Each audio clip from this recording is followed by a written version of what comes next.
Hey guys, welcome back to another episode of the Golden Nuggets podcast. Hanafi here, and as usual, we have the main host of the show, Amir Bashiruddin. And today we have a very, very special guest all the way from New York. So we have a chief storyteller, right? And also a recovering growth marketer. You might not have heard of the brand, but you might probably have heard of her. From the Story Arc, we have presenting to you Michelle Loh Horton. Yeah. Hi guys, thanks for having me. All right. So Michelle, for our listeners who don't know you, can you share a little bit more about yourself? All right.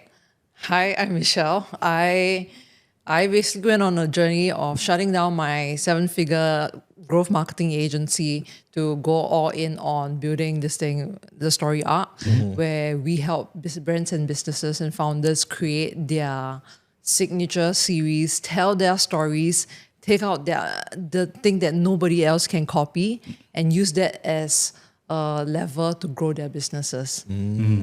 And that sounds exactly like the real script. How many times do you practice that? I usually start out my videos in very similar ways. So I think people recognize me when I say those lines like, hey, I'm Michelle. Yeah. Okay. And recovering growth marketer. What exactly is a recovering growth marketer? So like how you are like a recovering, addict or something like that. I've kind of like turned over a new leaf from the growth marketing ways, and instead of doing that, I focus on telling stories instead, which is a lot more connection. Okay. Okay, so that means you don't want to really associate too much with growth marketing, but more to storytelling. Well, that is where my roots come from. So I spent many years in doing growth marketing, helping businesses grow as fast as possible. So in many ways, I'm still helping people do that, but in a different form. I see. Okay, you mentioned many years. How many years? And can you share a bit more about your background? Yeah, so I started my business in 2016. Okay. The first version of my business was a graphics design studio because that was like the tool that I was most familiar with. Then graphic design. Okay. Right, graphic design, and we grew from there. So we started doing more campaign type of work, so marketing related. So instead of just graphic design, like designing one post, we designed like the brand identity for our clients. And then it became like, let's do a full-on campaign. Then it slowly transformed into a growth marketing agency where, we are trying to go closer to where we could make the most impact for our business. Right? So it's slowly from graphic design into campaigns, brand strategy, then eventually growth marketing. Then along the way, we found that actually this small little part that we didn't actually pay too much attention to, which was like the telling stories part, that was actually part of the entire suite, that was making so much impact. Yeah. Right? That it made no sense to just like continue doing the other stuff.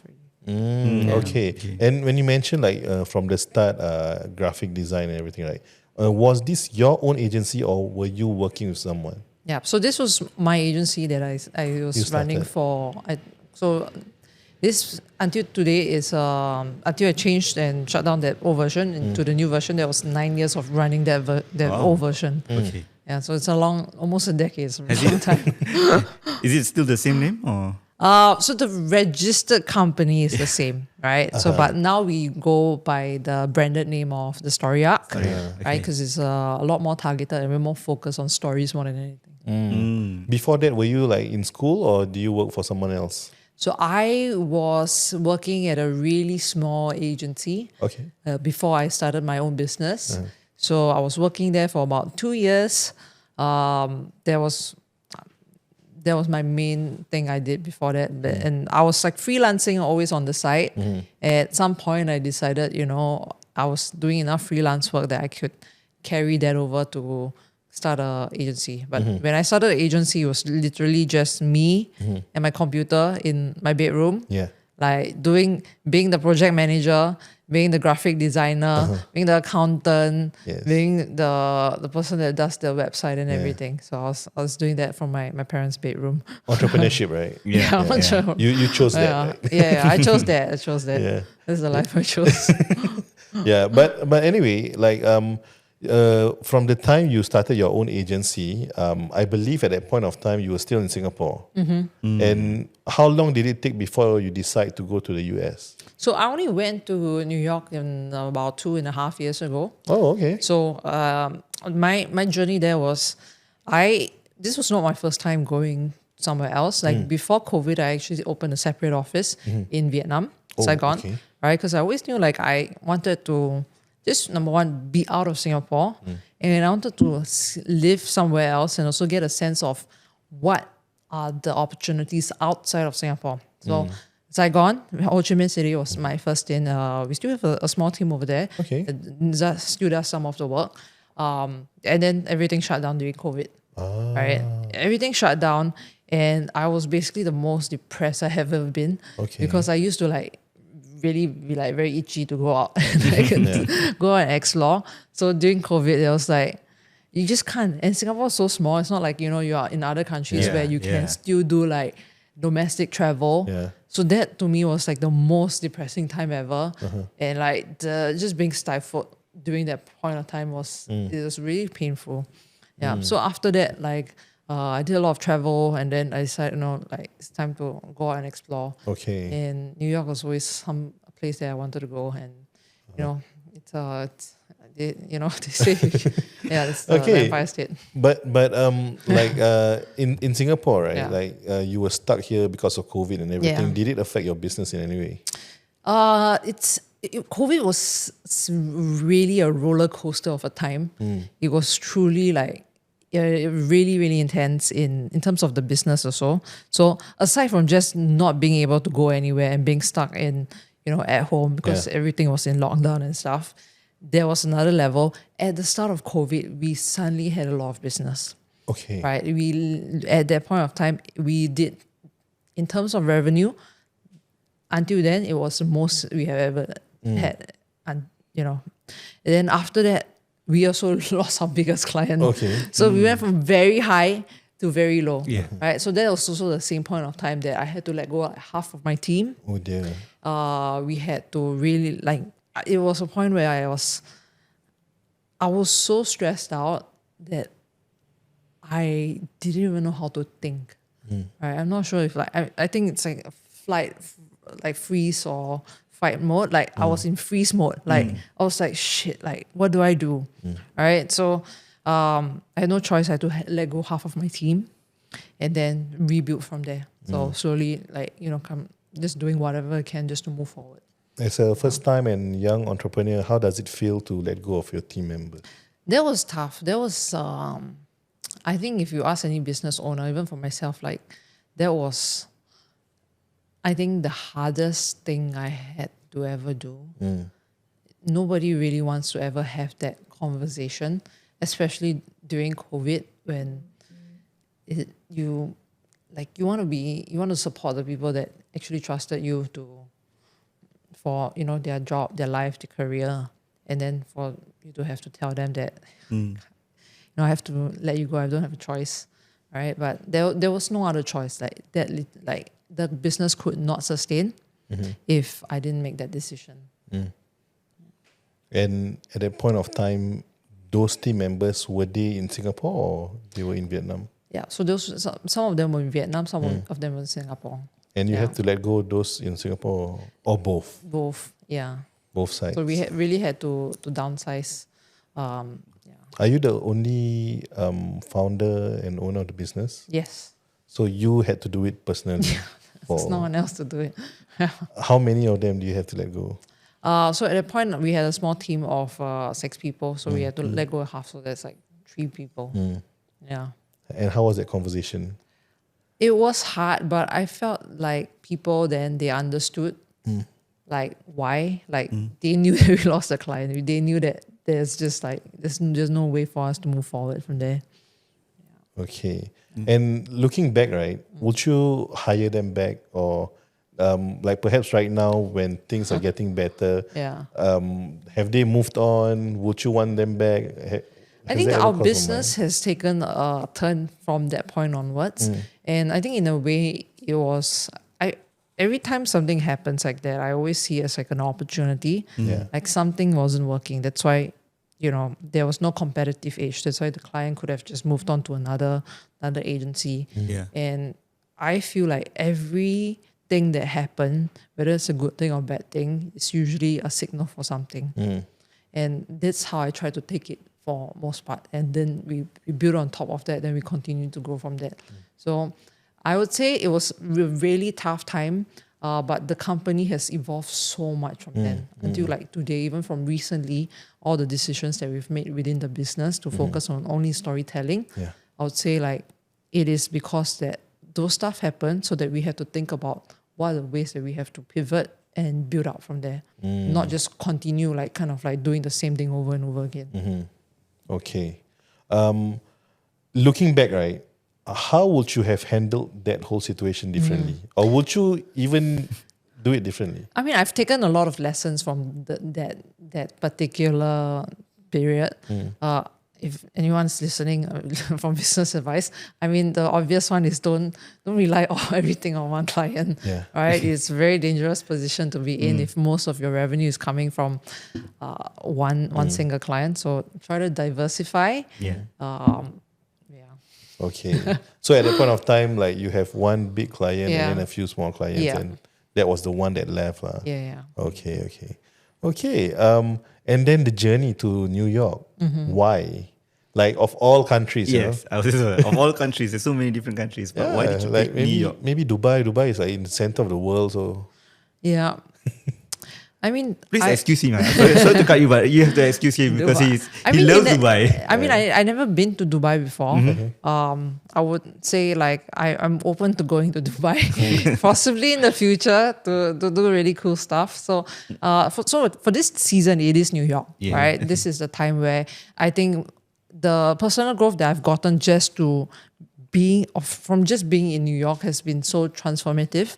Not necessarily like directly affecting the business itself, but the environment impact on my personal growth, how I see the world, how I've actually like taken the courage to decide to just pivot and just go all in on one single service versus then I've been doing for the last 9 years, right? Having the courage, thinking a different way. So I feel like right now for me, New York makes so much sense because of the energy, the city, how fast everything moves. And I think it's also encouraging me to move in that same pace. So within the last 6 months of the business, we've been moving so incredibly fast, right?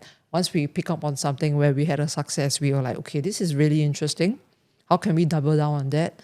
And why are so many people reaching out to us for the same exact thing? Is there something here? Is there a market? Is the market hungry for this, right? Is there something that we can do to serve this market, right? Is there another format that we can do this in? And so we've created like secondary products to try to serve as many people as we can. Because even for the studio side, there's just too much demand for us to do, right? And people say that's a good problem, but it's not really a good problem because demand doesn't last forever, right? We have to really capitalize on demand when the demand is hot. So that's why we launched the bootcamp, where instead of doing it for them, we actually train business owners to know how to think like marketers, not even marketers, but how to tell the most powerful way of getting people to support them and like the business, which is the stories, right? The stories build connection so much faster than everything else. So we want to put that in the hands. So it's really like kind of like your pocket knife, but it stays with you. You don't even have to bring it around once you learn the skill. Yeah. Like a lot of people say that what is it called? If let's say you were to always how do I put this? Basically like, okay, let me rephrase the entire thing. People say that Singapore is lagging behind the US by 5 years, in whatever thing it is. Yeah. Like, for example, storytelling way of content. It's something that they have been doing for at least 2 to 3 years. And Singapore is only just starting to pick it up. Like, do you feel that you being in the US is an advantage because like primarily your clients are a lot of Singapore businesses? Yeah. And do you think that aside from the fact that you have more ideas because you are there, Yeah. you are basically always ahead of the curve, lah. Yeah. And do you think people in general or businesses or even marketers in general should do like what you do, which is based there, and then get exposed to how things are over there and the market over there, and then bring it back to Singapore ASAP? Yeah. This is a very loaded question, and I have a lot of light thoughts about it. I think number one, I don't want to. It has helped me so much to just have another perspective that is outside. And even with the internet is great, right? You get to connect with people from all around the world. You get to consume content from all around the world. But it is so different from actually being in a space where your environment is completely different. The way people talk is completely different from you. The way people grew up is completely different. The way they think is different. And being forced to be in that environment where most people don't even think like you, they don't even know the nuances of where you grow up, that really is super refreshing in that sense. So I do think, like, especially in the marketing scene in Singapore, I mean, not to like, kind of put anybody down, but I still feel that there are lots of opportunities for marketers in Singapore to think a lot bigger, right? Think about not just, looking at what the next person is doing, but like thinking about how do we really get to the next step of where this business that we're helping can potentially get to, right? What is the narrative that we need to extract and distribute? It's not just about just copying what the last person did, but what is a way that we can extract insight and distribute that? So I actually, if the opportunity is there, like, I always encourage people to just go out. It doesn't have to be New York. It can be literally anywhere in the world that is not Singapore. Because Singapore is so small. It's like the smallest. You drive from one end to the other end, from Jurong to Changi, it's like less than 1 hour. Like, go out, like, go and talk to people, go and get a different perspective, right? Because Singapore can feel like a bubble where everybody is sounding the same, doing the same things, thinking the same way. But I mean, on the flip side, right? Because that's the positive thing of being abroad and then looking at things differently in Singapore. But on the flip side, do you feel that you may be a bit ahead of time from other people, and then like what you see works over there, it just may not work here? Or rather, because the market is just not ready for it. They are just they need some time to adapt to the new ideas and so on. Yeah. Well, I think what we are doing for an agency is not so out of norm that it is hard for people to accept. It might be something different, something new. But I think because of the internet, they have seen some form of how this has been done for somebody else. Right? Okay. So this is it's really a question of like, why not us? Right? If they can do it, why not us? This really, like, we can literally do it, and we can actually be better if we try, right? Versus just trying to be the same and continue the same thing as what we've been doing before. So I feel like there's just so much potential, even on the marketing, even on the business side of things, where a lot of the stories that we tell, right? A lot of people also always ask me, like, okay, what if I have no stories to tell?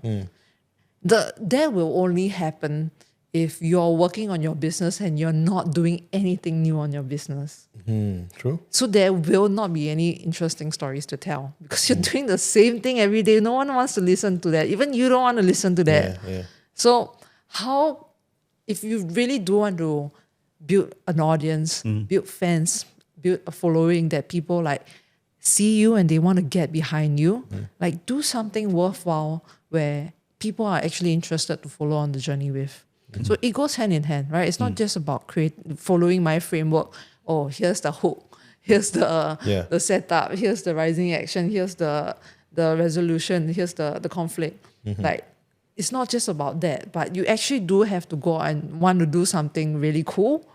Let's take the structure and actually put it out in a format where people they're hooked on looking at it and following it. Where people can accept. Yeah. I mean, I'm glad you say that because I have a question for you. Like, when you shut down your 7-figure agency, right? when was the specific moment you realized that, okay, this is the story that I'm building next? Yeah. Right. And then what was the first proof signal Yeah. that told you that, okay, the story arc wasn't just this nice brand, Yeah. but it has it's a stronger business with this stronger purpose that I want to share. And with the also a world. stronger story. Yeah. So, okay, this really a great question as well. And there's many layers to this. When I really decided to, it was not really obvious to me that this is something that I needed to do. Even at one point, there were literally hundreds of people every day clicking on my profile and trying to contact me to ask me whether I can do it for them. Right. So I needed to build like a layer of like way to funnel them before I like lose track of all these people that are coming in. Because coming from the growth marketing background, I am well aware that attention exposure, it does not last forever. Yes. So when the leads come in, you really need to take care of them. Yep. Yeah. Right, The whole tofu, mofu. Yeah, exactly. Yeah. So you can't just like, oh, everything's good now. It won't last forever. Yeah. So at the point, what I was trying to do is just to funnel them as effectively as I can. At the same time, my time is very limited. I was also the only one doing all the sales calls. And it came to a point that I was doing 8 to 10 sales calls. One sales call is about 30 minutes to an hour. So literally the whole day, there's me. I'll be sitting on my desk doing that. So it wasn't even then, it wasn't obvious that, hey, there's something over here. So I was just talking to one of my mentors and just sharing with him like what's happening, right? Then maybe sometimes you just need to talk to someone on the outside, and it's more obvious because being from the inside of the bottle is harder to read the label. Yes. So he was like, it's actually like this is your cash cow right now. You have to focus on this. There is just so much demand. You need to listen to people when people are trying to tell you something, right? So, and if I continued to do everything else, my team, with the new volume, my team would have been so stressed out because there's just too many moving parts. And then they need to do this, then do this, and do this. So I was also thinking in terms of like the operations in my team, like how can I also support them? And it became really obvious that this is what I needed to do after talking to my mentor, after receiving that volume of demand. So what did you stop doing immediately, and to follow through with what you shared also earlier, what did you double down on? Yeah. So I mean, my series was about shutting down the agency, going and building this best storytelling studio in the world. So, but that is like the story version, right? This is how we craft the story and everything. Essentially, what it really is a pivot, right? That is the pivot. In business term, is we stop doing other things and we do this. Right? But when we tell the story, we need to be dramatic a bit. Like, hey, we shut down everything. I'm gonna build this whole other thing. Yeah, but in reality, it's not so dramatic. Yeah, you're just changing from one to another. Yeah, we're just like turning the fader down on the other stuff, and then we're turning the fader up on the other stuff. So we didn't actually like tell all our clients that we had all this other contract with that, hey, we're not going to serve you anymore. You're on your own. Good luck. We actually like continued. Yeah, so we didn't say do that. We basically continued to fulfill the contracts as planned, but we just stopped taking on any more new projects with them. Yeah. So once those were completed, we were like, this is the future of the business. If you're interested in exploring this other, storytelling, we're happy to have that conversation with you. If not, it's completely okay. We'll try to send you to someone else we think will help you. Okay. And how does your past clients feel? Or did all of them actually decide to pivot with you? So actually, surprisingly, not surprisingly, but most of them did not continue with us in the new phase. I think for us as a business, it was also a point that we kind of, in a way, outgrew the old model and into the new model. Yeah. So there's no kind of like, no hard feelings really. Like, those clients served us, they were along with the journey with us. And now we are on a different journey, and that's really okay. Now, if you were to bring back all the way straight from the start of the journey, right? Have you always run your own company as a graphic designer? Have you worked at somewhere else before? Because this is just to educate or share a bit more with our audience who are people who, some of them are working and they are on the verge of, hey, I want to run my own stuff. Yes. And some of them are, just starting and they just started their own stuff and they're still figuring out all this whole entrepreneurship stuff. Yeah. So at the start, have you ever worked anywhere else before? Yeah. So I actually had 2 jobs before I started my company. So I went to Poly. I was in Mass Comm, Ngee Ann Poly. Oh, okay. After in Mass Comm, I didn't actually go to uni at all. I just went straight to work. I was at optical hard chain. Oh, okay. I was working there for like 6 months. I was their only marketing person. I brought their entire business online and they still are using the same website. But after that, I joined a really small agency where I was basically doing from web design, graphic design, photographer. Everything, So it gave me the kind of the freedom, Experience? the experience to. So there's no one like else to really guide me in that company. So, but I really had to be really independent on figuring out how to learn all this stuff myself. So I think that gave me a really great strong base because I was like, my inner motto was like, if I don't know, I can learn. And literally anything I didn't know, I just go on YouTube. There will be somebody on there that has done it before. I'm like, okay, let me try to do it myself. Yeah. So that was like, I took that along with me to the business where even if there's a project at that point that we couldn't do, right, or we have no skill sets to do it, I'm like, I can learn it somehow or another. Yes, I think Can learn it. that's how I seen everything. Like even for storytelling, like I never saw myself as a storyteller. I never saw myself as a public speaker. Even coming on this podcast is like nerve-wracking for me, where there's a camera in my face right now. There's a mic here, and like there's so many things going on. So that was never like naturally me. So, but because I saw like storytelling was so powerful for some other businesses, I'm like, how can I do that? Right. So I basically studied all these other creators. I studied their script, studied everything that was working. Then I came up with my own framework of like, even though I'm not a natural, but how can I do this? So it's the same thing. This is exactly the same thing I teach people. You don't have to be good at the thing, right? But you need to have the confidence that you can learn, you can get better. That's really important. So you mentioned about framework a couple of times. Yeah. And I want to talk more about that because not many people can identify frameworks easily. But the thing is, to build a scalable business, to build a scalable asset, framework is the most important thing. When do you actually learn to start to look at things with proper frameworks, and when did you start to implement frameworks in your content? Yeah. So when we first started doing storytelling for our clients, so I was the main like script writer, right? So I actually tried on myself first. And I tried with some of my consulting clients. I basically taught them how I did it for myself, and they tried it themselves. And always the videos that they did using that system that I was telling them about always did better than all the other videos that they're doing. Right? So my whole thing is like how I actually extract this framework. I'm thinking from zero to the finished product.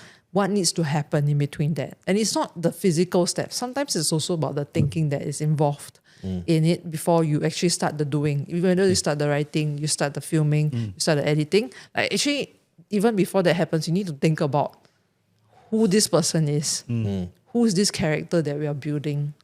What do they stand for? What are they fighting against?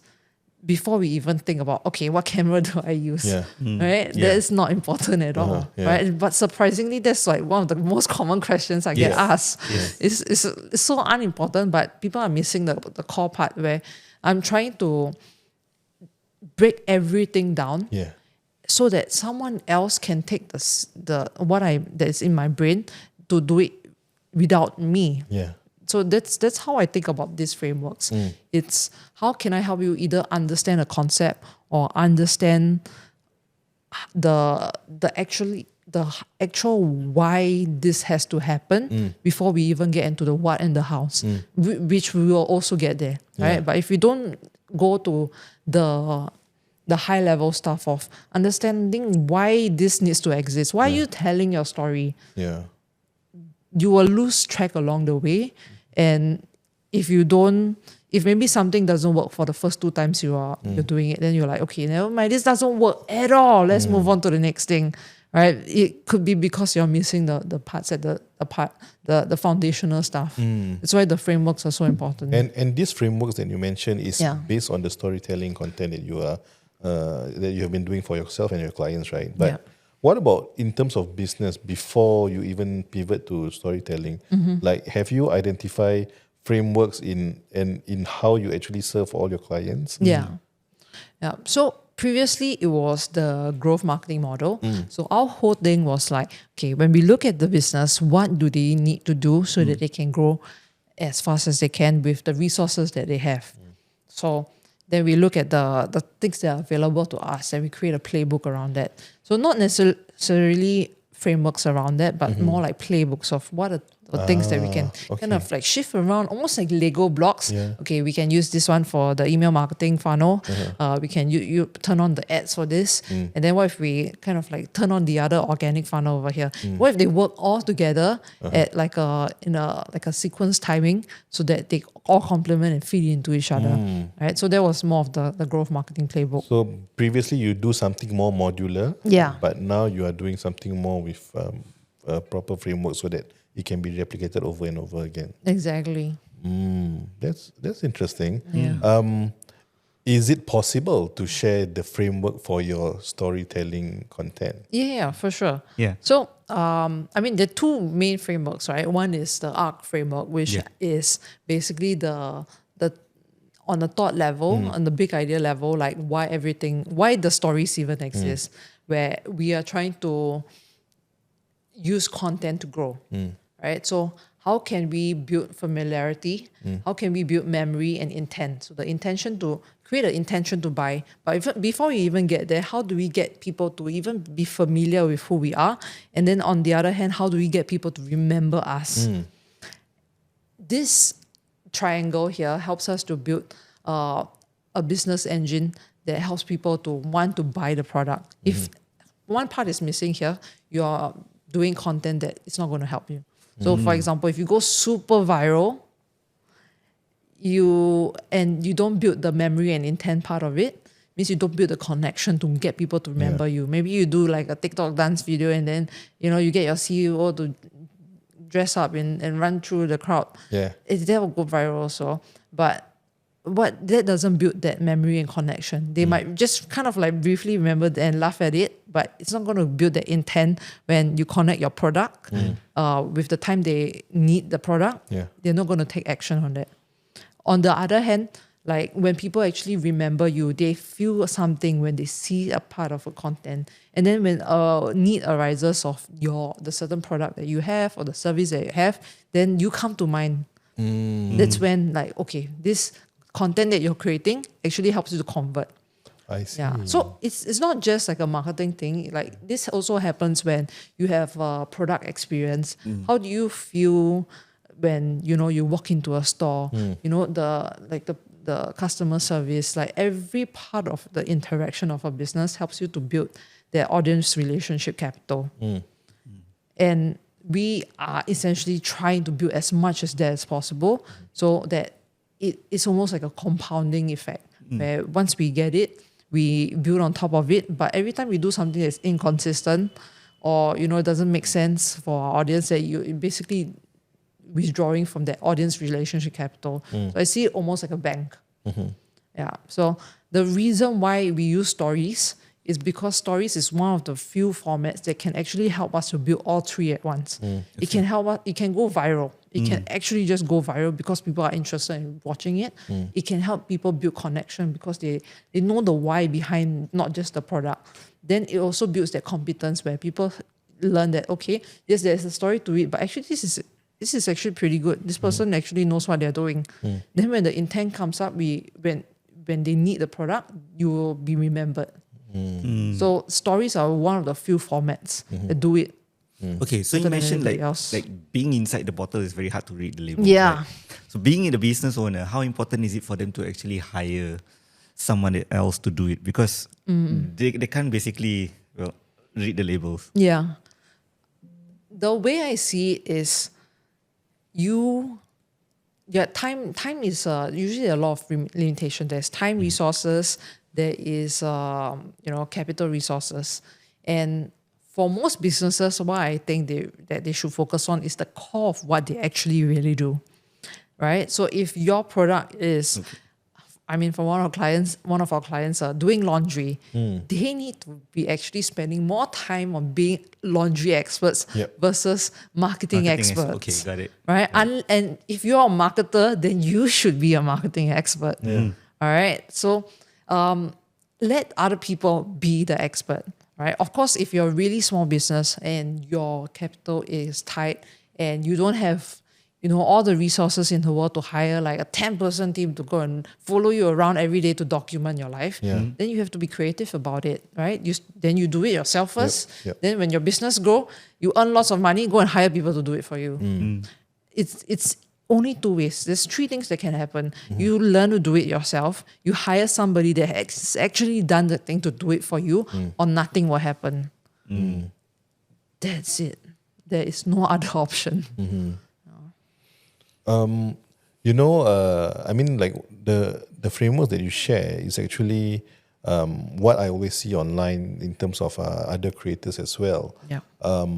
But nowadays, when I look at a lot of content from the US, it's a lot of kind of like a tele series kind of content.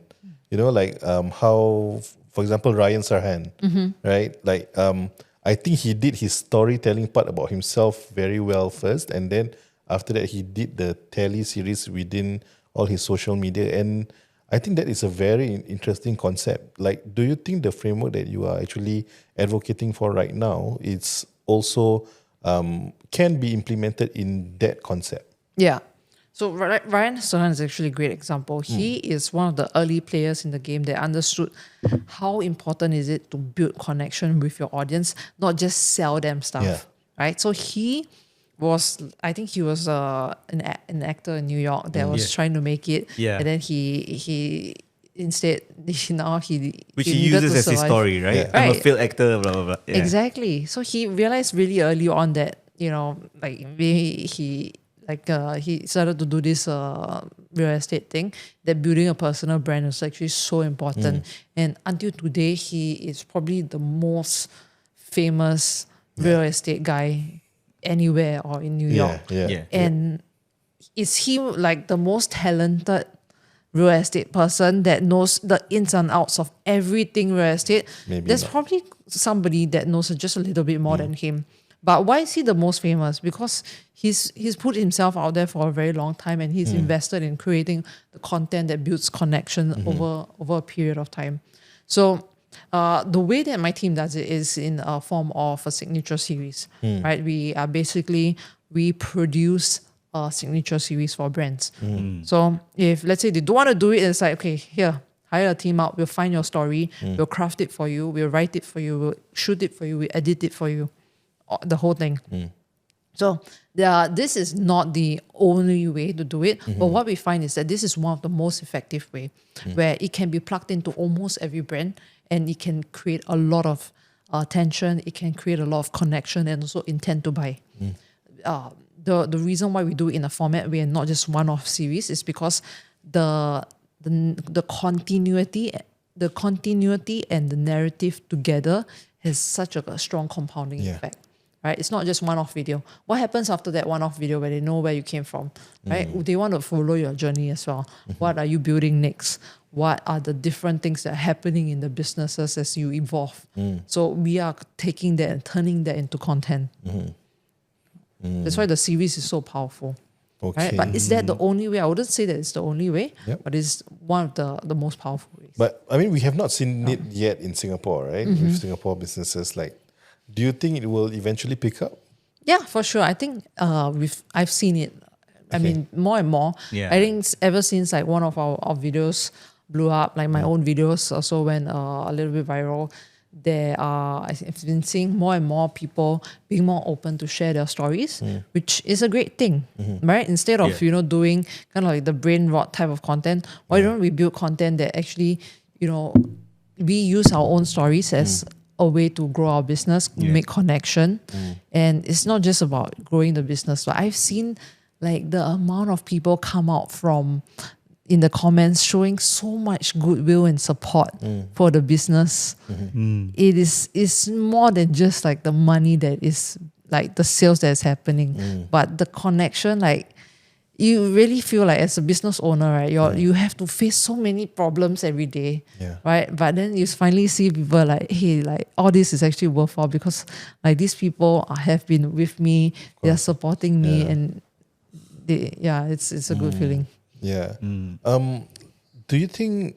Okay, I mean, this may not be a relevant question. Because I see it for. But do you think it works better with consumer-based business and FMCG kind of business as compared to like a B2B business? Yeah. So I think it actually works well with any type of business. So the reason for that is even for B2B business, who's the one that's going to be making the decision? People. Exactly. Like people. The people are behind it. You're not serving a business. Businesses are made out of people. The person making the decision is people. So how can we connect with people? That's the whole point of things. So like even for myself, I run a B2B business. All my customers, everyone I talk to is a business. Yeah. I still use my stories as a way to connect with them. True. And it's been one of our most, by far, after running this business for over 10 years, the most powerful thing that I've ever encountered with marketing. Are you okay to have me as a case study in this podcast? Because like I feel that I kind of like have been doing too many things in my past life and even now that I myself get confused of who am I. Yeah. But like if you want to encapsulate the entire story, you need to have like a proper clear direction and but for me I feel confused sometimes because I feel like I'm doing too many things. Yeah, too many things. He's a nurse, he's a podcaster, he's a... Yeah. Yeah. So my question for you would be, if we created something for you right today, what would be the best outcome that came out of that for you? The best outcome that I'm expecting, is it? Yeah. I think maybe the first best outcome would be a bit more clarity for me. Yeah, a bit more clarity of my own story. Because I feel like my story is... I've been through too much that I think like... I just get confused of this whole thing. So clarity is something that I need because if I'm not clear about myself, then people won't be clear of who I am also. Yeah. Okay. So clarity on the story. What would you say is the season of life that you are in right now, in terms of your business and in your life? Season of life. What are you working on? Like, what is the main challenges that you're trying to overcome? The main challenge. Life is full of challenges. Okay, the main challenge is basically for me to be able to provide comfortably for my family because I have a family of 3 kids. Okay. Yeah. Okay. Yeah, and like why I'm building multiple things is really because I want to find what makes the most sense and what can cash out the most so that I can provide that type of what's it called, life that I actually want for my family and for my kids. So basically, he's trying to find the cash cow, as your mentor has mentioned to you. You know, you're trying to find your cash cow. The same way that I was trying to when I was doing all these other things. I was also in the same way trying to find it. Okay, so you haven't found it yet. You are on the journey of finding it. Okay. So if I did a series for you, it would be exactly that, right? Okay. The goal is to find a way to provide the best life for your kids and your family. At the same time, you're on this mission to find a way that aligns with you and your creativity, what you value, the values that matter to you. I mean, it has to kind of like make sense, and it's not just like you're going out there to scam people or whatever, right? Yeah. Like, it also has to align with you. So being on that journey of trying to find the way that works for you, right? So episode 1 could just be sharing the story. So you were a nurse before you started doing any type of media, right? Just sharing that. And then, right now you're on this journey where you're doing all these different things. You don't know, the challenge is you don't know what is the best way, but you're figuring it out. So every episode can be you doing something different to do exactly that, with the mission of trying to eventually, provide the best life for your kids. That's your series. So that's the entire series. Yeah. Okay. This is the series for this season, right? Once you figure it out, then there's another challenge ahead of you. So Okay. every challenge is a story, right? When there's no challenge, there is no story. So when we go through something, for like people listening, like if you don't know what to tell your story about, think about the challenges that you have to go through in your life. Everybody has their own challenges. Like, life is hard, right? You go through something and you will not know the exact answer of how to go through that yet. But that is actually your clues of the journey that you're on, the season that you're on. You're not going to face the same challenges all the time. Yeah. Next season, you're going to have a new one. Then that's a different series. So it's similar to how Patrick Bet-David actually craft his entire story to where he is right now, and now he's having his own media company that is also doing all these other things. Yeah, possibly. Like along the way, he have courses for every stage of his business journey. Like at the point of time when he was raising funds for his very first fundraising, for example, then he have a lot of content surrounding that. So it's something like that. Yeah. Look at the challenges. Those will be your clues. Because likelihood, you're not the only one that has ever faced this challenge. And someone out there that's going through the same exact thing is going to look at you and it's like, I know what it feels like. Like, that is me. I feel seen. Yeah. Okay. So that's why we need to share our story, right? All these people are like going alone in this journey. But once we share our story, we also find our people. Yeah. Right? Maybe sometimes it's not just about growing our business, but it's also just about finding the people that like align with our values, our people that connect with us, and then in a way you can also inspire them. Okay.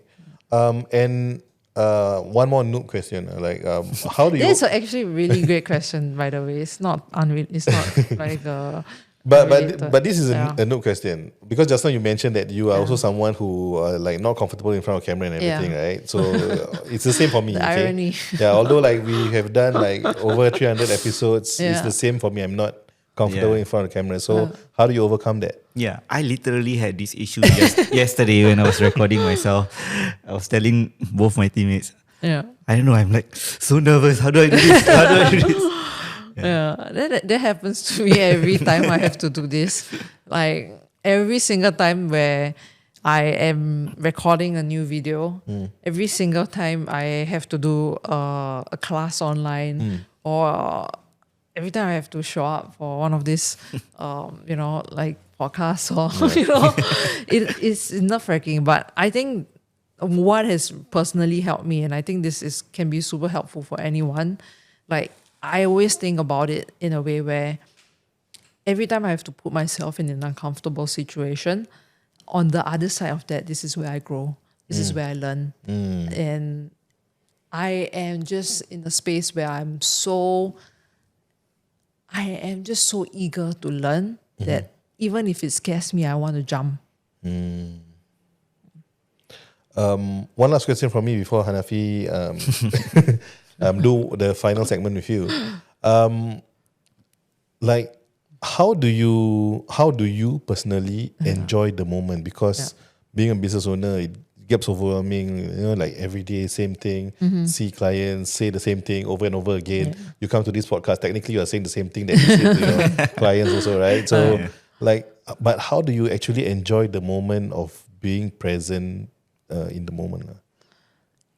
I think the moments are all different. There's literally never one moment that is the same as another. Yeah. Like, I think this is my third podcast so far, and the experience is also completely different. The conversation that we're having is different. The vibe that we're having is also different. Yeah. So I think as stressful as it can get along the way, where I have all these things to think about, our new payroll, our growing team. How do we keep like growing? How do we deliver after we sign the deal? Yeah. This all is just part of the journey, right? I think along the way, what I try to do is really try to look for the joy in everything. Have fun along the way, right? I think that is one of the most strong competitive advantages. Like if you can constantly enjoy what you do, have fun, lean into the fun parts, that will really help. Yeah, like this week alone, I've been learning a new skill, which is like how to use AI to build tools.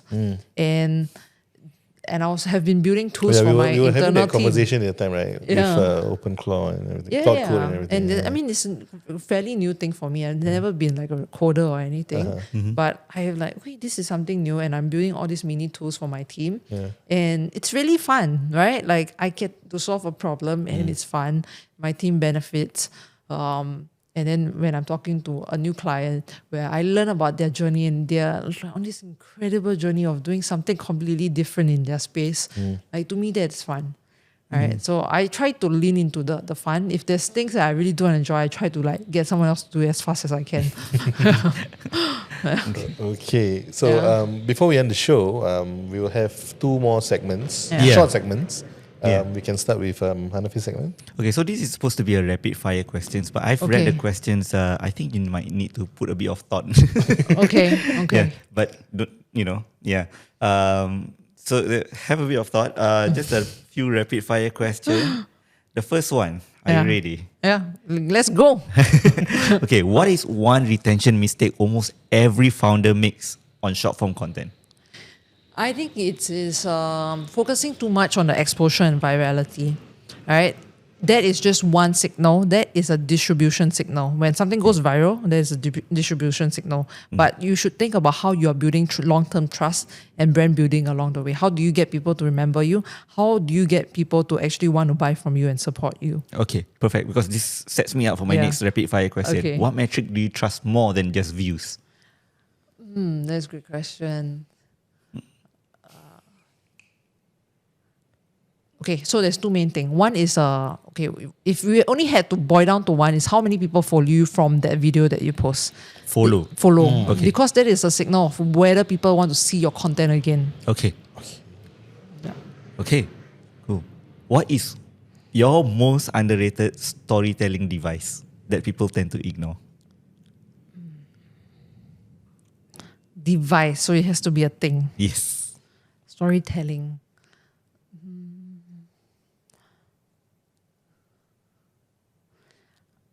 Writing. I think not a thing, but like just the act of writing. Okay. Writing is thinking.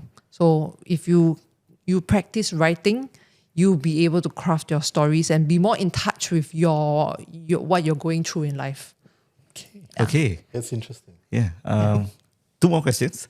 What is one thing people think is authentic, but it's actually performative? Am I putting you on the spot now? So rapid fire, they're all damn deep. Yeah, that's why I say it's kind of like not rapid fire.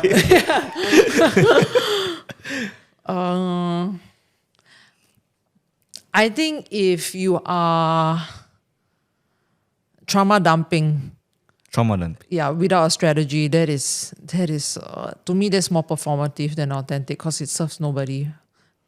Ooh. Wow. Okay. I think the last question that I have is probably going to help all the new founders, especially. What is one story most founders skip, and what does it unlock? I think it is the story that they don't want to share.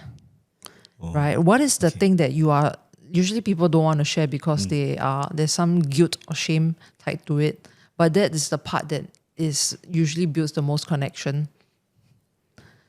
Yeah, but it has to have a strategy connected to that as well. So not trauma dumping. If you don't mind, I do have one more question.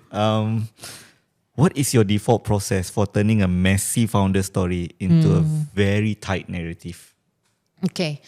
The process is it always starts off with an interview.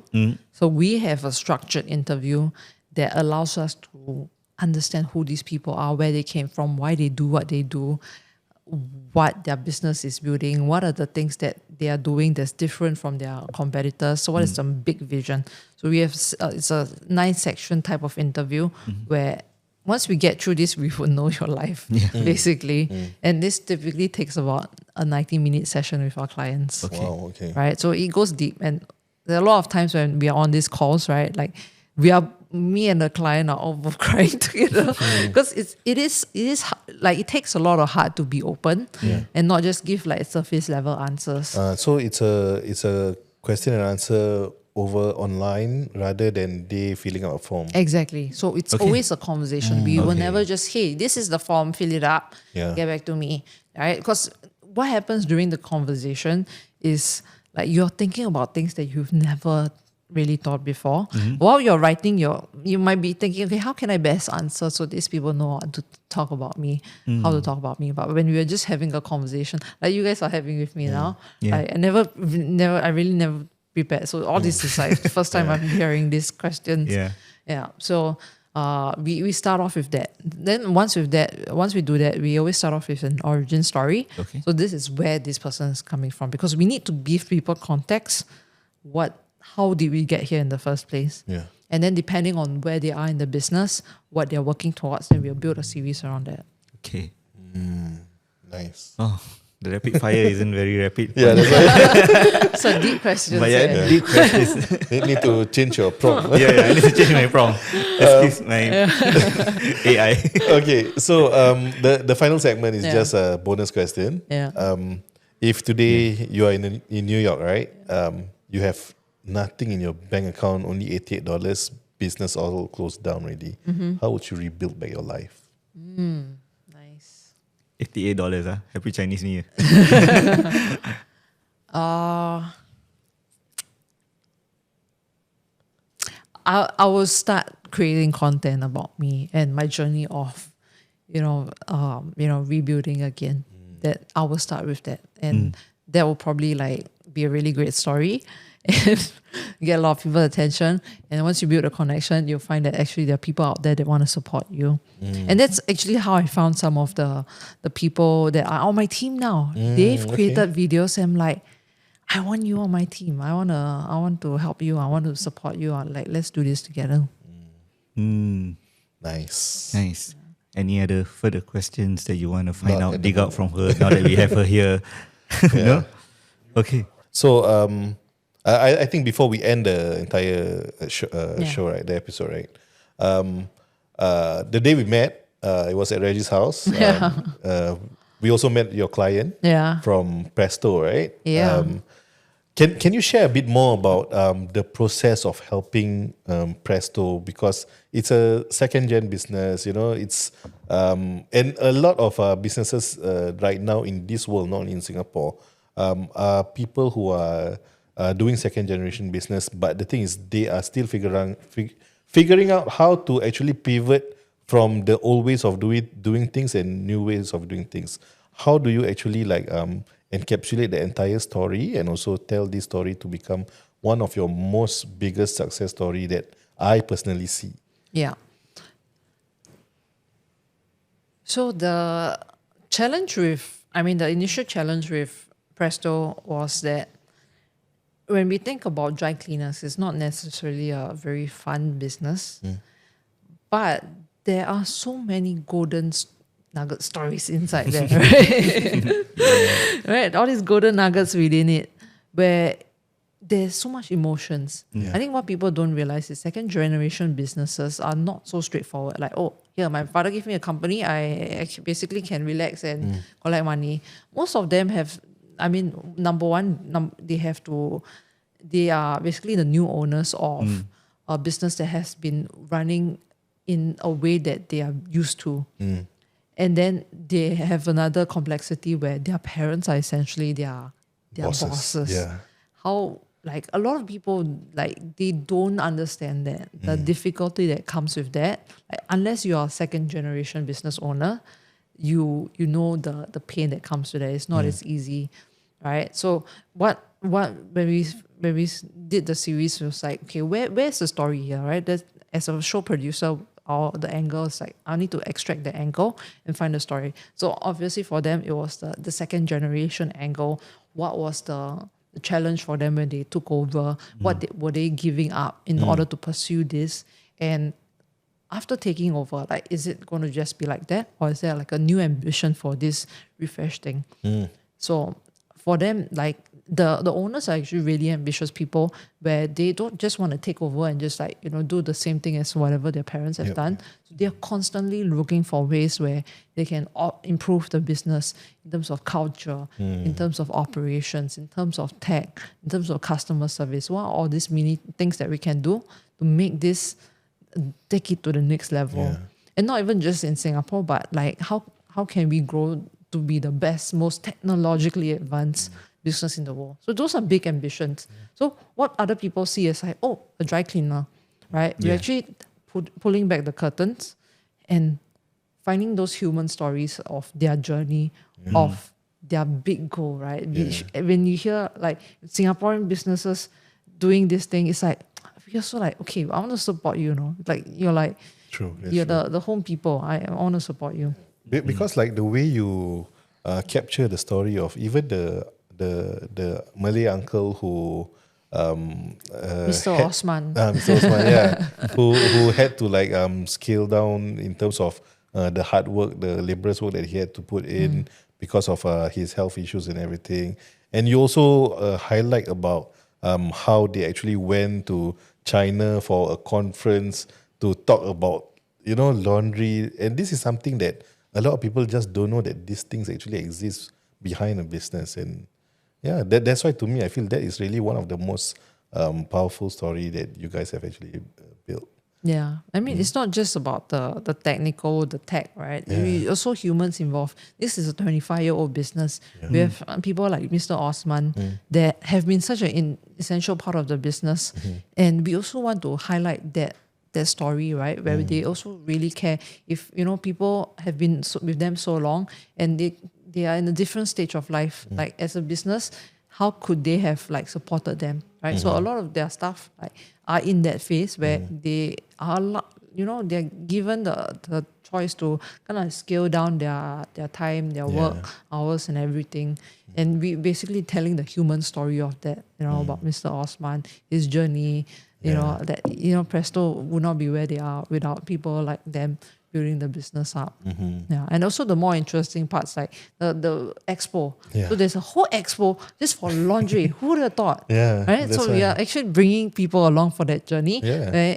Instead, last time it was just them knowing about it. But now we all know about it. It's like, we don't get to go to the expo, but this is the second best thing that can happen. Maybe the expo should go to you. Should be your client. But anyway, thank you for sharing about your journey and also your story. Yeah. Thank you so much, Michelle. I think you shared with us plenty of, like you said, golden nuggets, wisdom and knowledge, especially when it comes to content creation.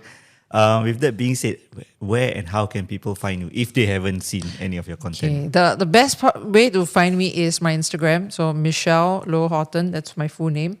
I'm the girl with glasses, but no more glasses anymore. So when you walked in, I was like, this doesn't fit Michelle. She's missing her glasses. We're in a new era, new series. New series. Any last words from you? Okay, with that being said, thank you, Ami, also. And to the listeners, thank you for tuning in all the way from the start and until the end. If you have any further questions, please feel free to reach out to Michelle. I'm pretty sure she'll be happy to answer any of your questions. And that being said, thank you so much. See you guys in the next episode. Bye-bye. Bye.